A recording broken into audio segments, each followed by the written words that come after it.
Hello guys, ഇന്നത്തെ ആയുർവേദ ടിപ്പിലേക്ക് എല്ലാവർക്കും സ്വാഗതം. ഞാൻ അനിൽ പള്ളിക്കൽ. ഇന്ന് ഞാൻ പറയാൻ പോകുന്നത് കരൾ രോഗത്തിന് വേണ്ടിയുള്ള ചില ഒറ്റമൂലികളും ചില പച്ചമരുന്നുകളും ഒക്കെ ആയിട്ടാണ്.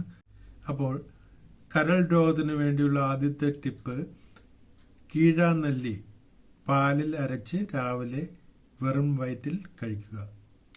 അടുത്തത് മരമഞ്ഞൾ ഏകദേശം ഒരു നെല്ലിക്ക വലുപ്പത്തിലെടുത്ത് അരച്ച് തേനിൽ ചാലിച്ച് കഴിക്കുക.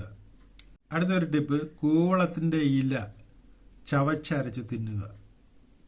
അടുത്തത് ചുവന്ന തഴുതാമ വേര് അരച്ച് കഷായം വെച്ച് കഴിക്കുക. അടുത്തത് സുർക്ക, പുതിന, പെരിഞ്ചീരക ഇവ 2 കഴഞ്ച് വീതം 1 ഗ്ലാസ് വെള്ളത്തിൽ കഷായം വെച്ച് 4 നേരം കഴിക്കുക. അടുത്തത് കൈതോന്നി ഇടിച്ചു പിഴിഞ്ഞ നീര് 1 ടീസ്പൂൺ വീതം 3 നേരം കഴിക്കുക. അടുത്തത് ചെറുത്തിപ്പല്ലി പൊടിച്ച് പാലിൽ കഴിക്കുക. അടുത്തത് കടുക്ക സ്ഥിരമായി ചവച്ച് തിന്നുക. അടുത്തത് പഴുത്ത മാങ്ങ നീരിൽ തേൻ ചേർത്ത് കഴിക്കുക. അടുത്തത് എരിക്കില അരച്ച് അതിൽ മഞ്ഞപ്പൊടി ചേർത്ത് കഴിക്കുക. അടുത്തത് ചെറുപയർ മുളപ്പിച്ച് രാവിലെ ആഹാരമായി കഴിക്കുക.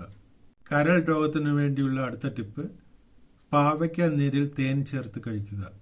അപ്പോൾ ഗൈസ്, കരളിന് ഉണ്ടാവുന്ന എല്ലാ രോഗത്തിനും പറ്റിയ ഔഷധങ്ങളാണ് ഞാൻ ഈ പറഞ്ഞത്. ഇതിൽ ഏതെങ്കിലും ഒരെണ്ണം നിങ്ങൾ സ്ഥിരമായിട്ട് 1 മാസം ഉപയോഗിക്കുക. അതിന് ശേഷം ടെസ്റ്റ് ചെയ്ത് കഴിഞ്ഞാൽ നിങ്ങളുടെ ഈ രോഗം പൂർണ്ണമായി മാറിയെന്ന് ടെസ്റ്റ് റിപ്പോർട്ടിൽ അറിയാൻ കഴിയും. എല്ലാവർക്കും നന്ദി.